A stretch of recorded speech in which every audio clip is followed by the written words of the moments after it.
Hi everyone, I'm Sangwoo Kim. Today, I have prepared a video clip to help people who want to be a data scientist. I had an online interview with Dr. Jinsuh Lee. I hope you enjoy watching this video. Hope to get valuable information to become a data scientist. Thank you. Hi Jinsuh.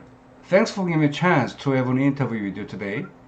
As you know, I recently have opened my YouTube channel. So one of the contents is to share real business experience related to data analysis. Okay, shall we start an interview? Yes, sure. I'm happy to join you today. Okay, thank you. So the first question, could you introduce yourself a little bit more about your professional working experience? Yes, absolutely. I have been working in a telco industry, also a manufacturing industry, and also a data science startup company. And if you add those working experiences, it's close to about 8 to 9 years.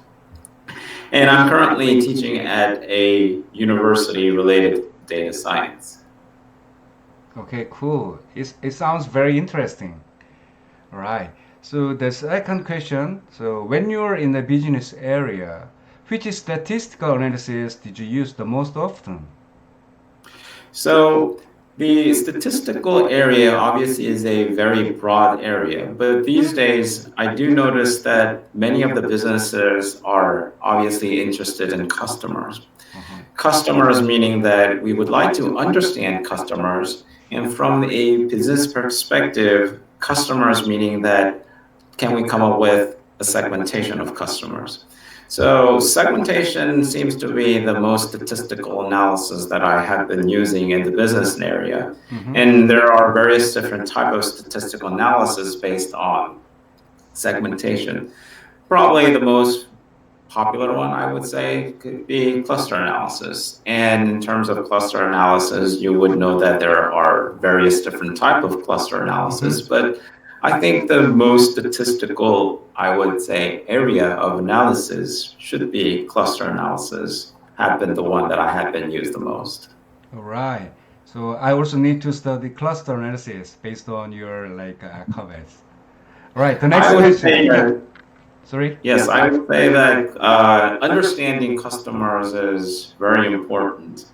And that cluster could be just dividing up like the higher or mid or lower tier type of customers, or also at the same time, you might want to look at what we call lookalike customers. So that is, you would be interested in one type of a customer that is very similar to another type of a customer. That could be very much helpful if you're doing some marketing campaigns. Okay. Thank you. The next question. Also, which analysis tool do you use more often to teach statistics at university? So this is going to be somewhat dependent on what the focus of the students are. So obviously there are some students that want to focus on statistical analysis. There are some students that want to be more focused on web analytics or text analytics. But basically, I would say that if you are going to be a student in a university and if you want to be going into the job force as a junior level data scientist, my goal is to try to keep the students that are going to be proficient in a wide and broader area, which would mean that I do actually, in fact, teach both in R for statistical analysis or in Python if they would like to go into an area of web analytics or text mining based. All right. So it fully depends on where,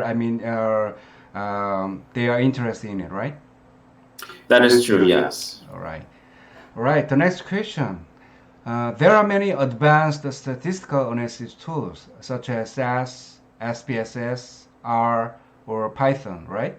So which tool do you recommend for students who want to be a data scientist? It's a little bit related to previous question.